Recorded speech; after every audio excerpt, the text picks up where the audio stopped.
శ్రీ గురుభ్యో నమః. సద్గురు శ్రీ శ్రీ శ్రీ చంద్రశేఖరేంద్ర సరస్వతి మహాస్వామి శ్రీపాదుకాం పూజయామి నమః. శ్రీమాతృభ్యో నమః. శ్రీపితృభ్యో నమః. శ్రీ గురుభ్యో నమః. నమో బ్రహ్మాదిభ్యో శ్రీ గురుభ్యో నమః. గురుకృపా హి కేవలం. వైబ్రెంట్ భక్తి ప్రేక్షకులకి గురుచరిత్ర అధ్యాయమునకు స్వాగతం.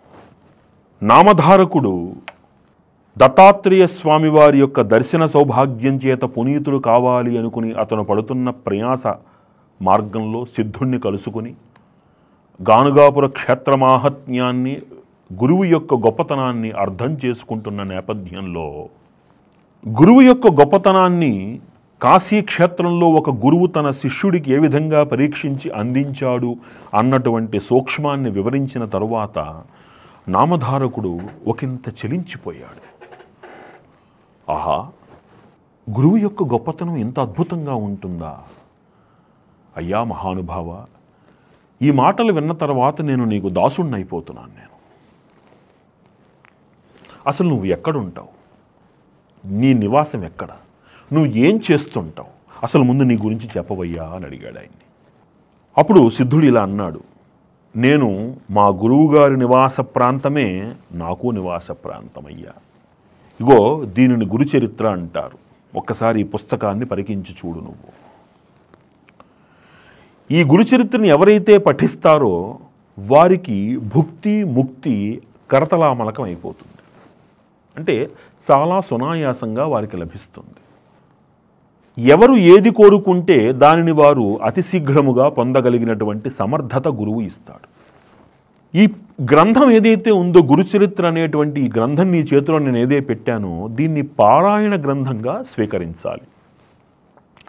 దీనిని ఒక రోజులో పారాయణ చేయవచ్చు, ఒక వారము రోజుల్లో పారాయణ చేయవచ్చు, లేదా తమ శక్తి అనుసారము పారాయణ చేయవచ్చు. ఆ విధమైనటువంటి సౌలభ్యం ఈ గ్రంథానికి ఉన్నది.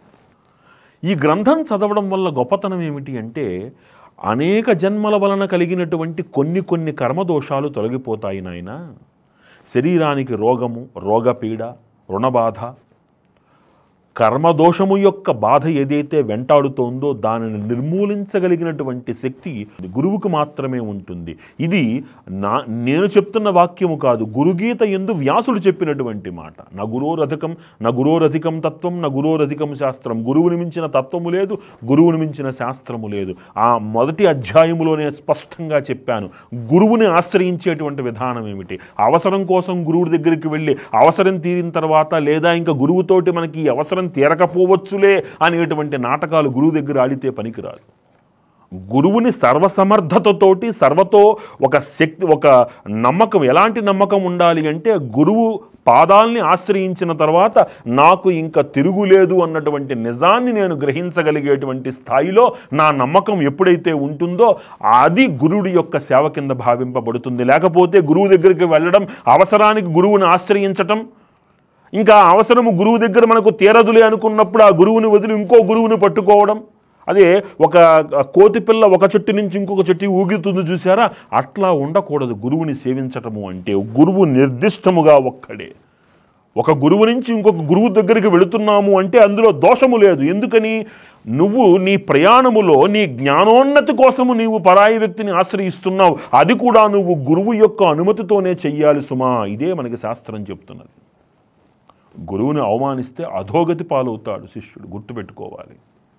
గురువు నుంచి శిష్యుడు పొయ్యాడు అనుకోండి, ఆ గురువు ఉత్తమోత్తమైనటువంటి గురువు అవుతాడు. ఎందుకంటే తనను తాను ఉద్ధరించుకోగలుగుతాడు. లేకపోతే వాడి శక్తి అంతటినీ కూడా శిష్యుడికి ధారపోయాలి.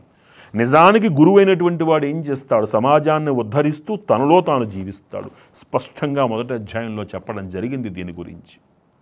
ఆ విధమైనటువంటి ఆ బాధలు, రుణబాధలు, రోగబాధలు ఏమీ లేకుండా నీకు ఒక మానసికమైనటువంటి ఒక సంతులాన్ని, మానసికమైనటువంటి ఒక ప్రశాంతతను అందించగలిగినటువంటి ఒక గ్రంథం అయ్యా ఆ గురుచరిత్ర అనేటి ఒక గ్రంథము. అది పారాయణగా చేస్తారు నాయనా అని నామధారకుడికి సిద్ధుడు చెప్పినప్పుడు, అప్పుడు వెంటనే నామధారకుడు అన్నాడు, అయ్యా నిజానికి ఈ గ్రంథాన్ని నేను పారాయణ చెయ్యాలి అని నాకు ఎప్పటి నుంచో ఉందయ్యా. కానీ నాకు ఎలా చెయ్యాలో తెలియట్లేదు. నాకు దీనికి సంబంధించినటువంటి మార్గోపదేశము లభించటం లేదు. ఆకలిగొన్నటువంటి దప్పికగొన్నటువంటి వ్యక్తికి ఆహారము నీరు దగ్గరికి చేరినట్టు అమృతతుల్యప్రాయముగా ఈనాడు ఈ గ్రంథము మీ వంటి ఉత్తముల చేత నాకు లభించింది అని అన్నాడు అని ఒక మాట అంటాడు ఇక్కడ స్వామివారితోటి. సిద్ధులతోటి నామధారకుడు ఒక మాట అంటాడు, అయ్యా నేను చదవడము సరి, ఒక్కసారి మీ ద్వారా నేను వినాలి అని అనుకుంటున్నాను, దయచేసి మీరు నాకు వినిపించి నన్ను ధన్యుణ్ణి చెయ్యండి అన్నాడు. చాలా చాలా నిగూఢమైనటువంటి మాట ఇది. ఒక విషయాన్ని మనం ఒక ప్రయోగం చేస్తున్నప్పుడు, తెలుసుకుంటున్నప్పుడు గురువుల నీడలో దానిని ఆచరించటం అనేటువంటిది చాలా ముఖ్యమైనటువంటి విషయం.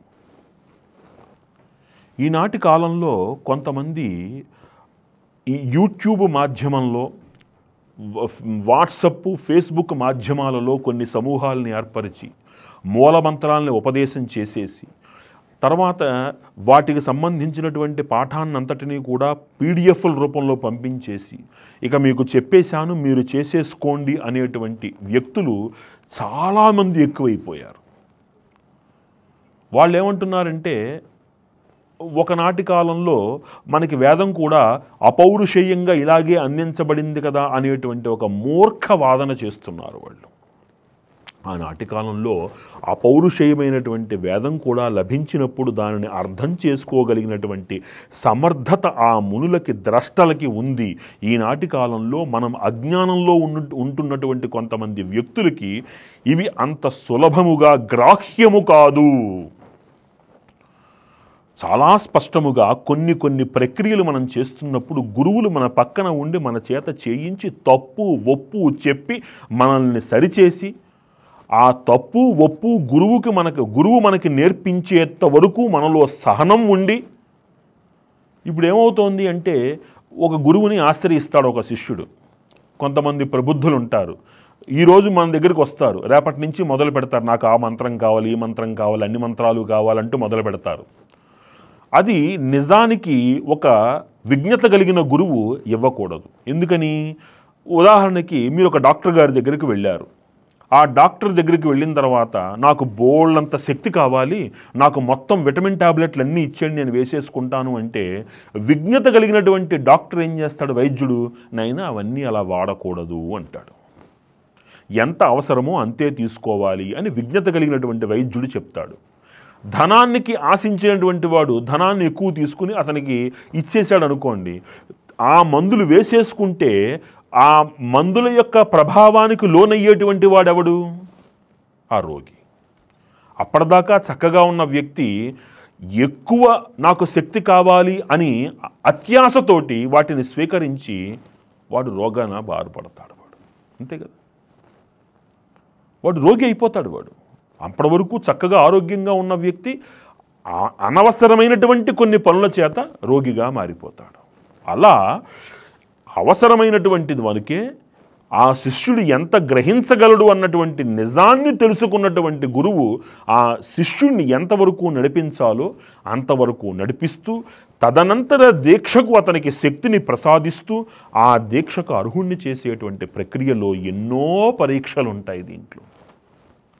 అలాంటి పరీక్షలకు లొంగలేని, అలాంటి పరీక్షల యొక్క విలువ అర్థం చేసుకోలేనటువంటి కొంతమంది వ్యక్తులు వీళ్ళు ఏం చేస్తారంటే, ఈ గురువు దగ్గర ఇంకా నాకు పని తెవలదులే, నేను అనుకున్నటువంటి దీక్షలు నాకు రావులే అని ఇంకొక దగ్గరికి బయలుదేరతారు.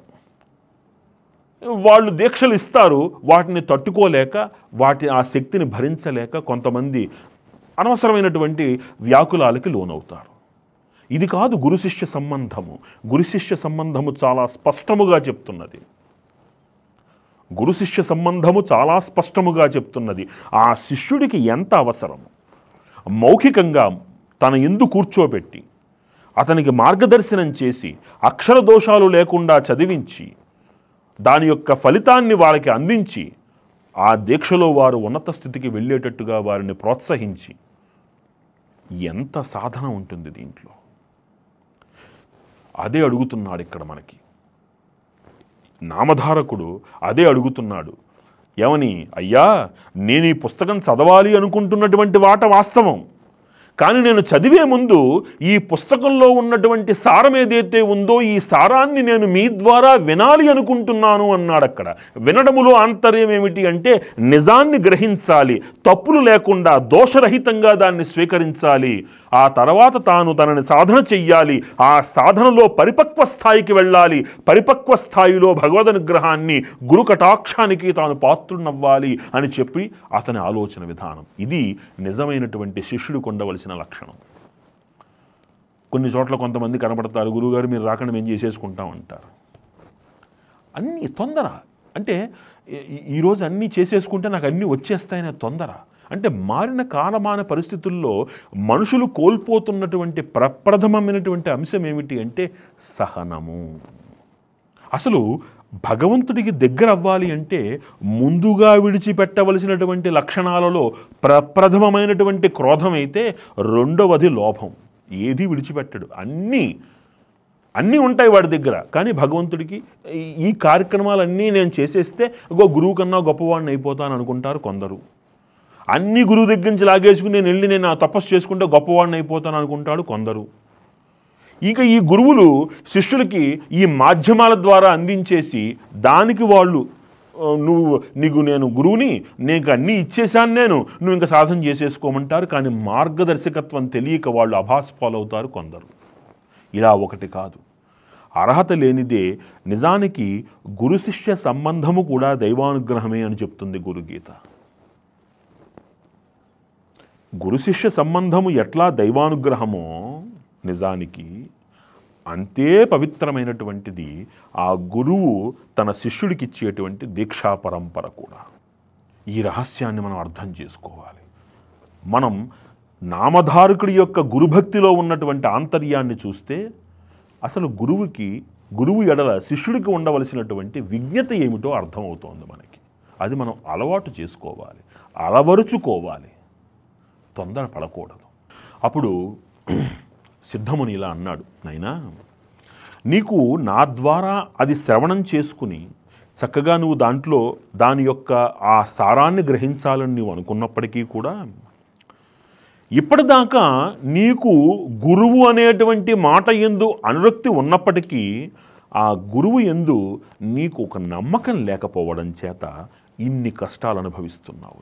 చూసారా, గురువుని దూషించటము అంటే, గురువుని తృణీకరించటము అంటే, గురువుని నిందించటము అంటే, ఒక్కొక్కసారి గురువు మనకి ఎన్నో పరీక్షలు పెడుతూ ఉంటాడు.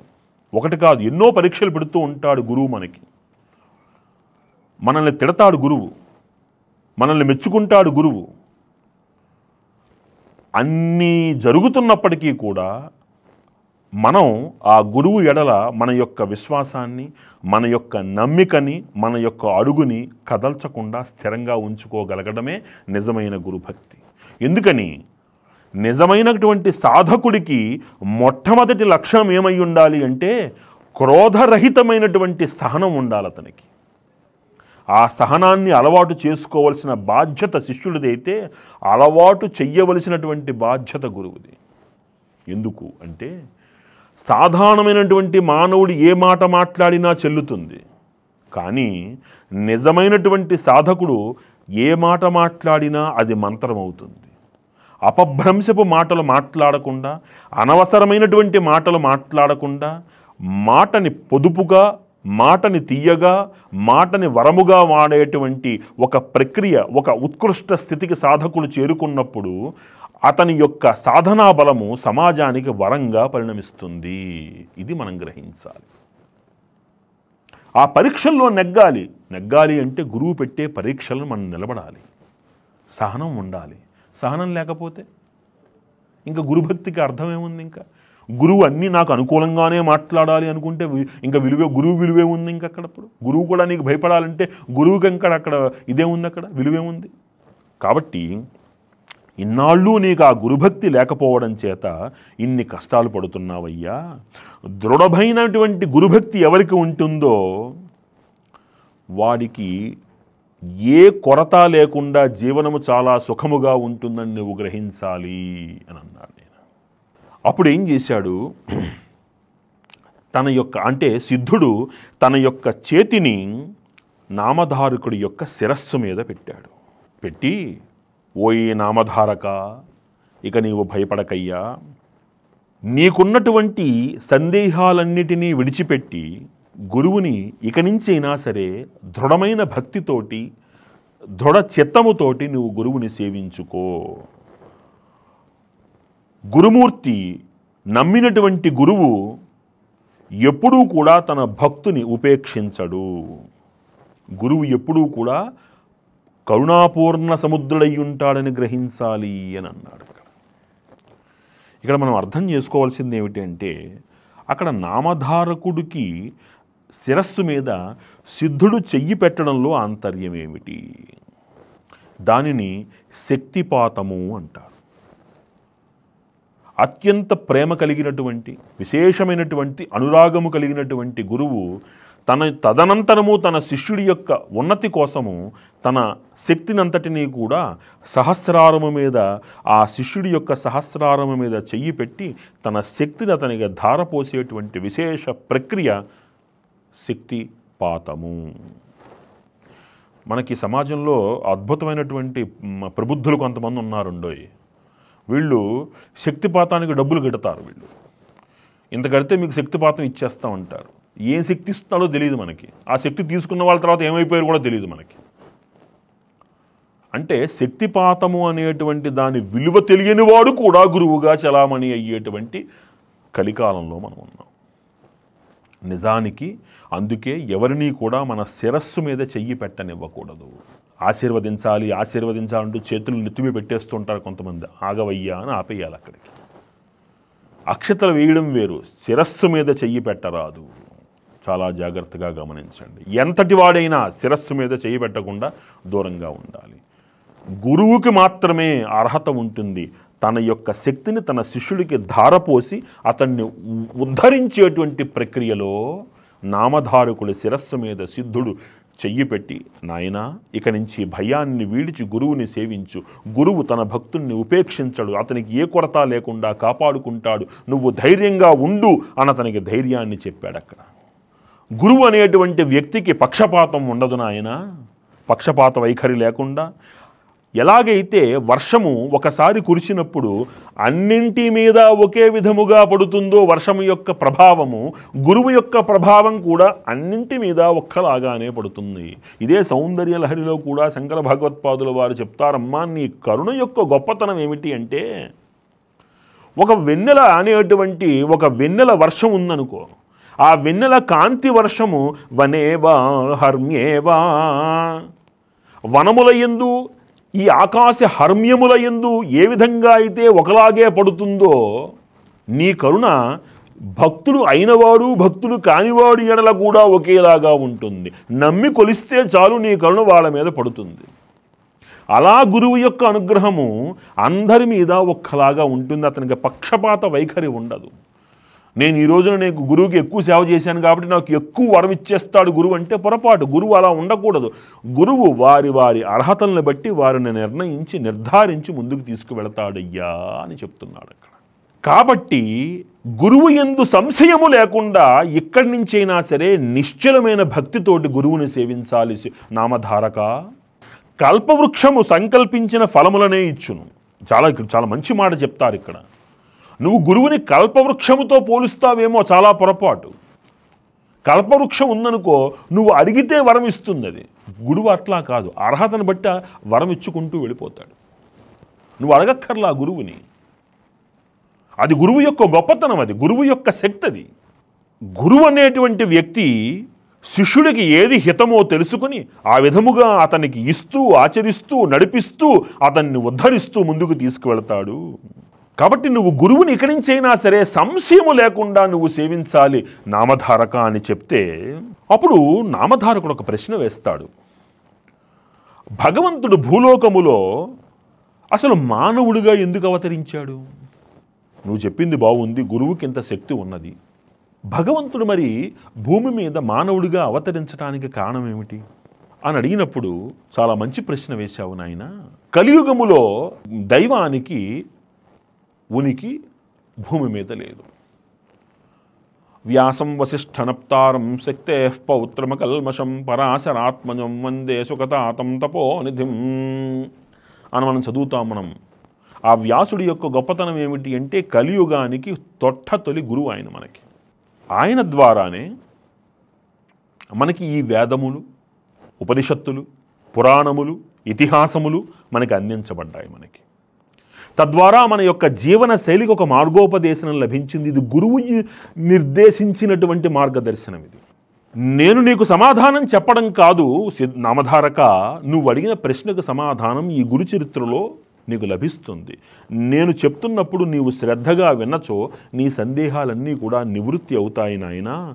భగవంతుడు రూపరహితుడైనను ధర్మమును పాలించేందుకు ఒక్కొక్కసారి ఒక్కొక్క రూపములో భూమి మీద అవతారము తీసుకుంటాడు. ఎందుకు అంటే ఏ విధమైనటువంటి ఆచార వ్యవహారములతోటి ఈ భూమండలము వృద్ధి చెందుతుందో దానిని చూపించవలసినటువంటి మార్గదర్శకుడు ఒక్కడు కావాలి మనకి.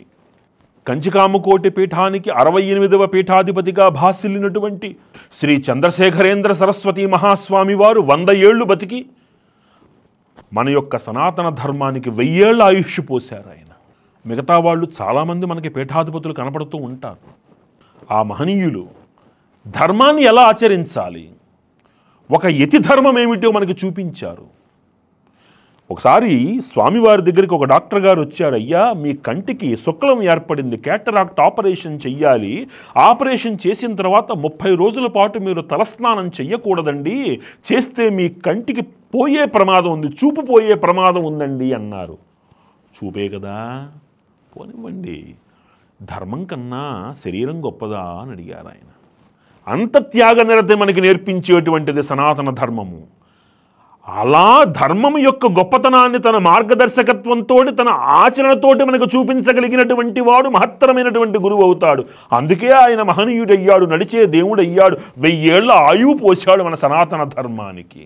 పక్క పీఠాధిపతుల ఫోటోలు కనబడితే చేతిలో అడ్డం పెట్టేసేటువంటి వాళ్ళు కాదు, ఈనాడు కనబడుతున్నటువంటి వాళ్ళు కాదు, మహనీయులు వాళ్ళు. ఆచరించి చూపించారు మనకి, ఇలా ఉండాలి నాయన అని చూపించారు మనకి. వాళ్ళు ఆనాడు ఆ దైవము భూమి మీద ఒక రాముడిగానో ఒక కృష్ణుడిగానో అవతరించింది అంటే దాని వెనకాల కారణము ధర్మాన్ని నీవు ఎలా ఆచరించాలి అని నీకు నిరూపించటానికి, చూపించటానికి అక్కడ వాళ్ళు చేశారయ్యా. కాబట్టి దైవం భూమి మీద ఉనికిని తీసుకోవడానికి ఒక సత్కారణం ఉంటుంది అని చెప్తూ, నీకు ఒక కథ చెప్తాను, జాగ్రత్తగా విను. భగవంతుడు తన భక్తుణ్ణి కాపాడటానికి ఎంతవరకైనా వెళతాడు. ఎందుకని? ఇప్పుడు ప్రహ్లాదుడు జీవిత చరిత్ర జాగ్రత్తగా గమనిస్తే ప్రహ్లాదుడు నమ్మి ఉంది ఒకటే, దైవం ఎవరు అంటే నారాయణ అన్నాడు.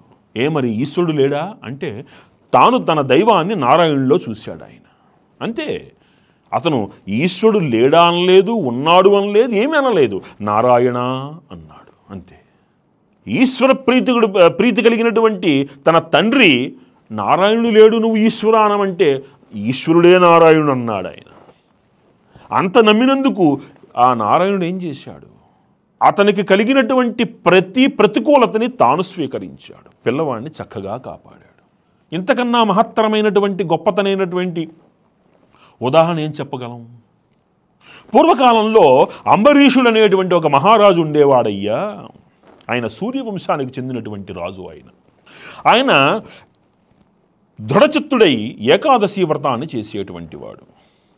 ఆ ఏకాదశి వ్రతం యొక్క గొప్పతనం ఏమిటి అంటే ఏకాదశి నాడు నారాయణ స్మరణతోటి రోజంతా గడిపి తర్వాత రోజు ద్వాదశి సమయంలో అనుష్ఠానాదులు ముగించుకొని ద్వాదశి ఉండే లోపే పాలన చేసేటువంటి ఒక మహత్తరమైన ప్రక్రియ అది. ఒక రోజున ఈయన ఏకాదశి వ్రతం చేసి తర్వాత రోజు ద్వాదశి పాలన చేసుకునేటువంటి సమయములో దుర్వాస మహాముని అక్కడికి చేరుకున్నాడు.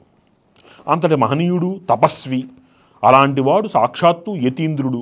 యతీంద్రుడు నారాయణ స్వరూపుడు, ఆహా నారాయణుడే నా ఇంటికి వచ్చాడు కదా అని సంతోషించి ఆయనని, అయ్యా మీకు అర్ఘ్యపాద్యాదులు ఇచ్చుకుంటాను, మీరు ఈనాడు నాకు మీరు నారాయణ స్వరూపముగా నా ఈ ఆహారాన్ని ఆతిథ్యాన్ని స్వీకరించండి అంటే, సరే నేను స్నానం చేసి వస్తాను అన్నాడు. వెళ్లే ముందు దుర్వాస మహామునికి ఒక మాట చెప్పాడు, అయ్యా ఈరోజు ద్వాదశి కొంతసేపే ఉన్నది కాబట్టి ద్వాదశి ఘడియల యందు మీకు నేను ఆ నారాయణ స్వరూపముగా నేను అర్ఘ్యపాద్యాదులు ఇచ్చేందుకు తొందరగా మీరు రావాలయ్యా, ఇది నా విన్నపము అన్నాడు. విన్నట్టుగానే వెళ్ళాడు, కానీ ఎంతకీ రాడు. ద్వాదశి సమయం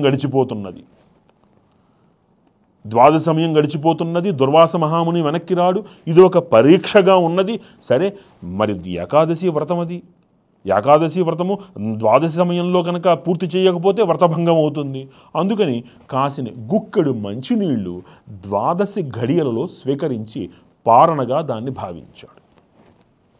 నిజానికి జలం తీసుకుంటే దోషమా అంటే దోషము లేదు అనే శాస్త్రం చెప్తున్నది. కానీ ఇక్కడ అంబరీషుడు ఆ నీళ్లు తీసుకున్నటువంటి సమయంలో వెంటనే ప్రత్యక్షమయ్యాడు దుర్వాసుడు. నువ్వు నాలాంటి తపస్విని ఇంటికి ఆతిథ్యముగా పిలిచి నేను రాకుండానే నువ్వు ద్వాదశి పాలన పూర్తి చేసి నన్ను అవమానించావు కాబట్టి నేను నిన్ను శపిస్తున్నాను అన్నాడు ఆయన.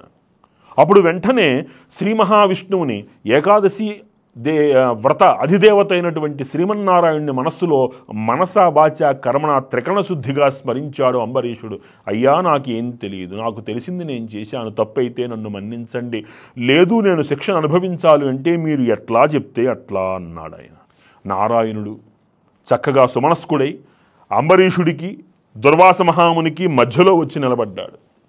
ఈయన తపోదీక్షతోటి తదేక దీక్షతోటి ఆ తపశ్శక్తితోటి నారాయణుడిని ఆవాహనం చేసుకుంటున్నాడు అంబరీషుడు. నారాయణుడు వచ్చాడు. ఆయన ఈ లోకంలో లేడు అంబరీషుడు. ఎవరి స్పృహ లేదు అతనికి. దుర్వాస మహాముని మాట్లాడేటువంటి మాటలు అతనికి వినపడడం లేదు. మధ్యలో నుంచున్నాడు శ్రీ మహావిష్ణువు. నువ్వు పందివికా, నువ్వు చేపవికా, నువ్వు మృగానివికా, ఇలా కొన్ని వరాలు చెప్పించాడు అతన్ని. అప్పుడు నారాయణుడు అన్నాడు, దుర్వాస మహాముని, నన్ను తపోదీక్షతో తదేక దీక్షతోటి ధ్యానిస్తున్నటువంటి అంబరీషుడు నీవన్న ఏ మాట వినలేదు. అతను ధ్యానిస్తున్నది నన్ను కాబట్టి నేను మధ్యలో వచ్చి నిలబడ్డాను కాబట్టి నువ్వన్న మాటలన్నీ నేను విన్నాను కాబట్టి నీవు పెట్టినటువంటి ఆ శాపాన్ని నేను పరిగ్రహించి నా శిష్యుని నేను కాపాడుతున్నాను అన్నాడు ఆయన. ఇది దైవం యొక్క ఉనికి, గురువు యొక్క అనుగ్రహము. ఆ విధముగా దశావతారాల్ని తాను స్వీకరించాడు ఆయన. ఇది నిరూపించడానికి దైవము భూమి మీద అవతారం దాలుస్తూ ఉంటుంది. ప్రత్యక్షముగా దైవము రాలేదు కాబట్టి మానవ రూపంలోనూ ఒక ఉపాధితోటో మనకి ప్రకటితమై మనకి దైవం యొక్క ఉనికిని, ధర్మం యొక్క ఉనికిని చూపెడుతుంది అన్నారు. అందుకనే శంకర సాక్షాత్ శంకర అన్నారు. ఆదిశంకర భగవత్పాదుల వారు మనకి సాక్షాత్ శంకర స్వరూపులు. ఆయన భూమి మీద ఉపాధితోటి అవతరించి 32 సంవత్సరాల పర్యంతము ఆయన మనకు చేయవలసినటువంటి కొన్ని వేల ఏళ్ల పాటు ధర్మానికి ఊపిరిపోసి సనాతన ధర్మాన్ని నిలబెట్టి అద్వైతాన్ని నిలబెట్టి తాను మళ్ళీ శంకరుడిగా కైలాసానికి చేరుకున్నాడు ఆయన. నాయనా, ఈ విధముగా భగవంతుడు తన యొక్క శిష్యుణ్ణి కాపాడటానికి, గురువు తన యొక్క శిష్యుణ్ణి కాపాడటానికి, ధర్మము ప్రబోధించటానికి, యుగానికి సమాజానికి ఈ ధర్మము యొక్క రూపాన్ని ఆవిష్కరించడానికి భగవంతుడు ఉపాధితోటి భూమి మీద అవతరిస్తాడు నాయనా అని చెప్పడం జరిగింది. చెప్తూ అప్పుడు ఒక మాట అన్నాడు, నాయనా దీని తర్వాత దత్తాత్రేయుల వారు ఏ విధముగా అవతరించారో అనసూయాదేవికి అది కూడా నీకు తెలియజేస్తాను అన్నాడు. ఈ విధముగా మనకి గురు చరిత్ర యందు 3వ అధ్యాయము సంపూర్తి అవుతుంది. సర్వం శ్రీ లలితా మహాత్రిపుర సుందరీ దేవి దివ్య పాదార విందార్పణమస్తు.